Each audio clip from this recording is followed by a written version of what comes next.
Nagar Amjad Jat, additional district and session جج حارث علی میاں ہمراہ civil جج مشتاق احمد نے ڈسٹرکٹ جیل بہاول نگر کا تفصیلی دورہ کیا۔ جیل ہزا کے چاق و چوبند دستے نے سلامی دی۔ جیل ہزا میں جاری شجرکاری مہم کے تحت پودا لگایا۔ خواتین وارڈ کا وزٹ کیا۔ خواتین اسیران کے مسائل دریافت کیے۔ ہسپتال کچن اسیران کا وزٹ کیا اور وہاں پر تیار شدہ سالن اور روٹی چیک کی اور کھانے کے معیار کو سراہا۔ ہسپتال وارڈ کا وزٹ کیا اور وہاں پر موجود مریضوں کی خیریت دریافت کی۔ ہسپتال میں ڈسپنسری میں موجود ادویات کو چیک کیا اور لیبارٹری کی سہولت کو بھی چیک کیا اور ساتھ ہی سیل بلاکس کا بھی وزٹ کیا۔ نو عمر بچوں کے اسکول کا دورہ کیا اور ان کی کلاسز کو چیک کیا۔ بعد ازاں پی سی او کا وزٹ کیا اور اسیران کو دی جانے والی آڈیو اور ویڈیو کال کی سہولت کو سراہا اور ساتھ ملاقات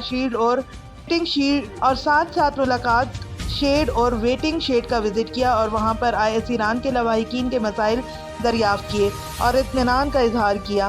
اسی طرح جیل ہزا پر training class and training class اور motorcycle mechanic training class کا وزٹ کیا اور superintendent district jail Bahawalnagar Rasool Bakhsh Karachi اور جیل انتظامیہ کے اسیران کی فلاح و بہبود کے لیے کیے گئے اقدامات کی تعریف و توصیف کی اور جیل صفائی اور ستھرائی کے انتظامات کو سراہا اور معمولی نوعیت کے کیسز میں ملوث 2 اسیران کو فوری رہا کرنے کے احکامات صادر فرمائے۔